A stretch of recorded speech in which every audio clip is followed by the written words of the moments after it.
water, earth, fire, air. Long ago, the four nations lived together in harmony. Then, everything changed when the Fire Nation attacked. But I haven't lost hope. I still believe that somehow, the Avatar will return to save the world. Stylebender. Unless you're roughly the age of 2, I'm gonna assume that you know it's a reference to the greatest show of all time. And also the worst movie of all time. Jokes.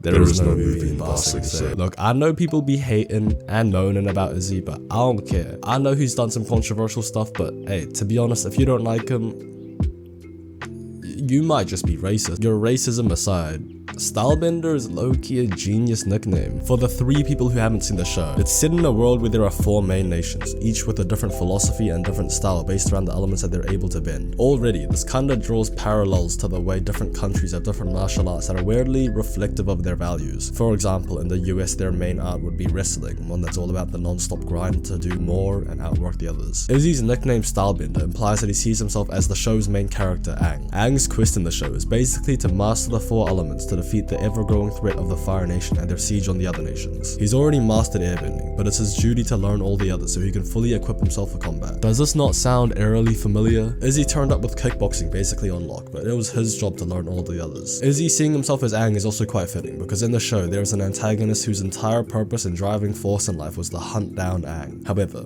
throughout the journey of hunting him down, he learned a lot about life, and spoiler alert if you haven't seen the show already, eventually him and Aang become friends as Zuko begins to teach Aang how to firebend. I wonder if there was an antagonist in Izzy's life whose entire purpose was to solely hunt down Izzy, and throughout the journey, the two realized that they could actually learn from one another and possibly become friends? In the scene from Book 2's Bitter Work, where Iroh and Zuko are talking about the 4 elements, they articulate how the elements complement one another, and they draw strong parallels to the philosophies of Bruce Lee and MMA with strange precision for a show that came out like 15 years ago. Why are you telling me these things? It is important to draw wisdom from many different places. If we take it from only one place, it becomes rigid and stale. Understanding others, the other elements, and the other nations will help you become whole. All this 4 elements talk is sounding like Avatar stuff. It is the combination of the 4 elements in one person that makes the Avatar so powerful. But it can make you more powerful too. You see, the technique I am about to teach you is one I learned by studying the waterbenders. They're talking about blasting fireballs and airballs at each other, but the parallels it draws to martial arts and philosophy is so good. The show is anchored in reality with real martial arts techniques. For example, Toph teaching Aang stances for earthbending, staying grounded to draw power. You've got to be steady and strong. Rock is a stubborn element. If you're going to move it, you've got to be like a rock yourself. Iroh reminding Zuko that it's not about the push of the muscle, rather the control of the breath. The flowy push and pull of waterbending, using inertia to find the paths of least resistance. The parallels to real-world martial arts are so unnecessary. It was a children's show on Nickelodeon about people blasting each other with rocks and fire and shit like that. And the executives at Nickelodeon were definitely not listening to their pitch going, yeah, that's a pretty cool idea, but you guys have to make sure you draw very real parallels to martial arts philosophies, ideas, and movements and make it like 15 years ahead of its time. Like, fuck.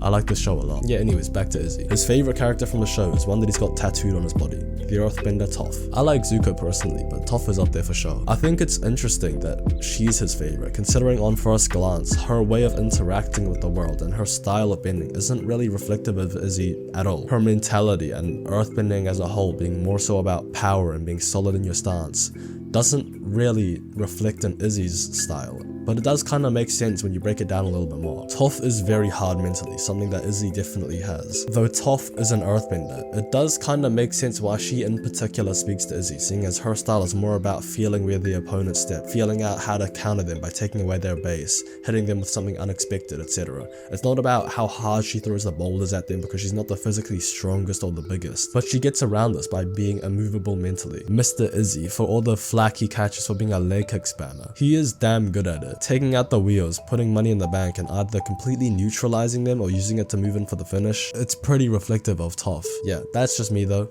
short little video, but I just wanted to get this one out there because I feel like I've seen these little comparisons for a while and I think it's pretty interesting to talk about. I'm sure there's a lot more, but I can't be asked, guys. Leave it down below in the comments if you can think of any more.